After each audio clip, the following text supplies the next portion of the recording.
Hey guys, it's Lisa. So today I want to talk to you guys about my journey to moving to LA. So if some of you don't know, I now currently live in California, but I wasn't born and raised here. I'm actually from the East Coast, so I want to tell you about my journey to getting here because I know a lot of people want to move here, so I just thought I'd share my journey.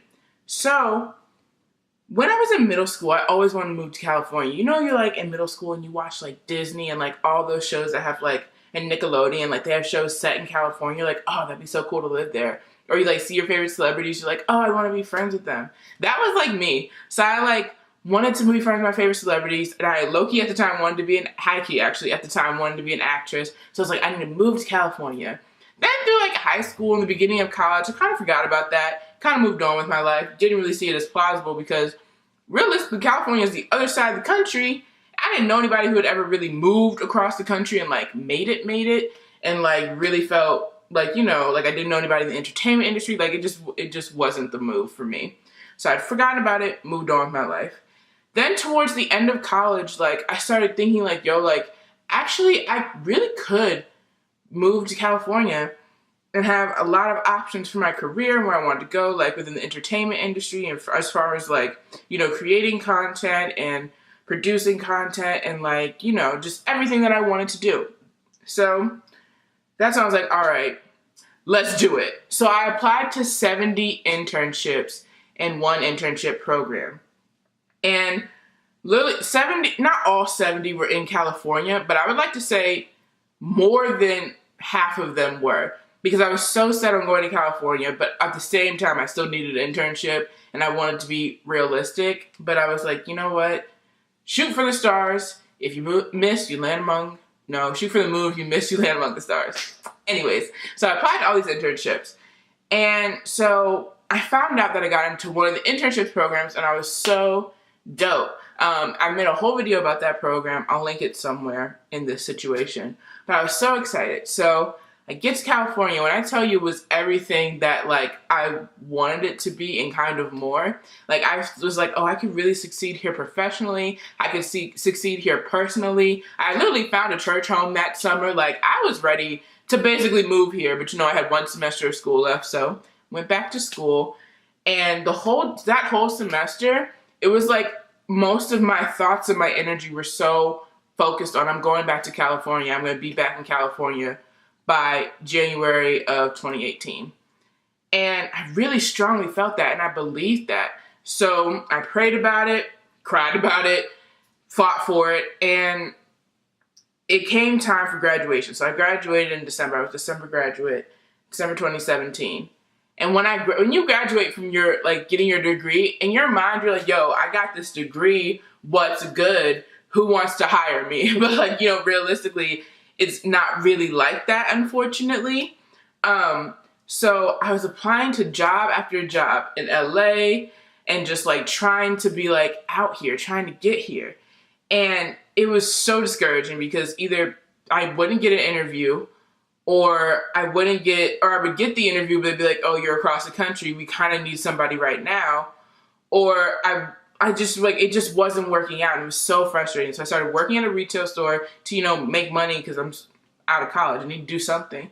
So I started working at a retail store and I felt so hopeless. You know what I mean? And I really the post-grad blues hit me and it was just a lot mentally.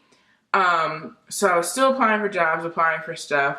And I got an interview for an entry-level career program that I'm currently in right now. Spoiler alert, I got it. But I got an interview, and it was literally this program is so prestigious that I was like, I can't not go. So I had to fly across the country for it. So my interview was on January 26th. I had gotten my flight to come here for January 24th. Before that, I want to say it was within a week before that, I was talking to my mom and she was like, what if you don't come back? And I was like, Mom, you crazy? Whatever. I'm coming back. We booked the plane ticket to go to California on the 24th. I'm going to come back by the 30th and I'll get my life together and then go back. It'll be fine. Because in my mind, I was like, oh, this is God saying, oh, you're going to go in January, but you won't be staying. So that's what I thought. And I was so intent on that. And I was like, all right, you know, God works the way he works. He's not going to do it to my will. My will was for me to be there in January, but maybe his will is different. We'll find out step by step, right? So I was reading The Hollywood Commandments by Devon Franklin. I wish I had it in my hand. It's actually right on my bookshelf, but I'll put a picture somewhere. The Hollywood Commandments by Devon Franklin. And that book really was dope, first of all. It was really good for the state I was in at the time and even good for anybody. But the 5th chapter, I think, is called Your Gut is Hiding God. And it's like, as I was telling y'all, I was like, maybe God's not planning for me to stay in California. But for months, I knew in January, I'll be in California and I'll be living there. So my gut was telling me, so your gut is low-key the Holy Spirit, speaking to you. So I knew in my heart of hearts that I was going to be moving. But there was something just telling me that no, this is temporary. So when I read that chapter, it really clicked for me, you're probably moving. You should get your ducks in a row. So I packed everything, made boxes for my family to send to me, and just really went hard about this is maybe it. So January 24th comes, I'm at the airport saying bye to my family, and truthfully, we were saying bye, but I think I knew it was goodbye. It wasn't just bye, see you in a few days. It was goodbye. And so I was emotional, I was crying. I don't think some of my family really got it, but it was in my heart of hearts, I just knew I'm moving, this is it. So get on the plane, emotional. I get to this Airbnb. I've never talked about this, but this Airbnb was rough. You get what you pay for. It wasn't expensive. But I was looking at the pictures on my phone and looking at this Airbnb, I was I guess these pictures are accurate, but they failed to mention holes in the walls, how small the shower was, how cold it was. I didn't know California got cold. There was no heating system. Truthfully, it was just a lot. So I go to my interview. My interview was on the 26th, like I said, and I think I did a really good job. But with interviews, you never truly know because there'd be a myriad of reasons why, it doesn't work out. So then I had a friend here who is my roommate right now. Hey, girl. And we were apartment hunting and everything. And we apartment hunted on the 27th. We applied for the apartment that same day. On the 28th, I was praying about it. Once again, crying about it probably. Really in my mindset, in my head. And I was I'm not going home. This is it. So I canceled my plane ticket home. And on the 29th, the day after I canceled my plane ticket, I find out that I got into the to the entry-level program and that we got approved for the apartment. So the 29th, everything came together. I was supposed to fly home on the 30th. I didn't. And then on the 31st, we moved into the apartment I'm actually sitting in right now. So, yeah, it was a whirlwind and it was a lot. But I just really want to stress that, the work it took to get here. So I feel when we have dreams, our dreams are placed in us for a reason. You don't have dreams just for the sake of it.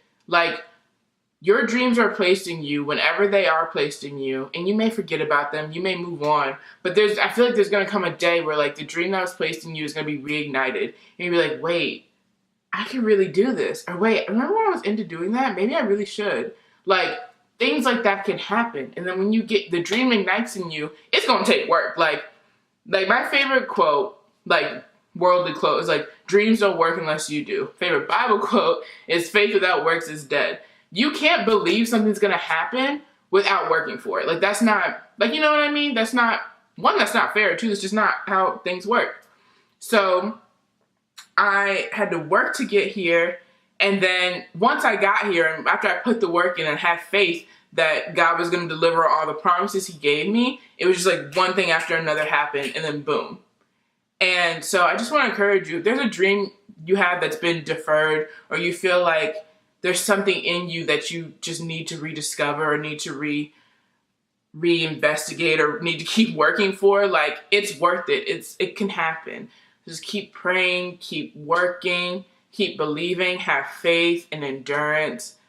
And I don't know, I just pray that it works out for you guys, because truthfully, it honestly wasn't until I sat down to make this video that I realized that this was a dream that I've had so long, and seeing it come together and just like, it's crazy to think that I've been in California for a year.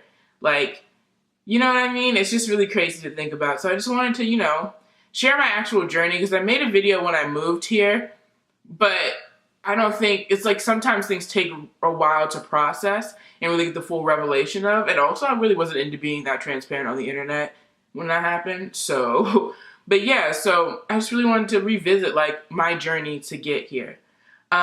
So yeah, thank you guys for watching. I hope this encouraged you some. I hope you enjoyed listening to these stories. I'm gonna make another video about how my first year in LA has been, and I can't wait to share that with you guys. That'll be the next video up, probably either tomorrow or the day after that. So yeah, thank you guys so much for watching. I appreciate you.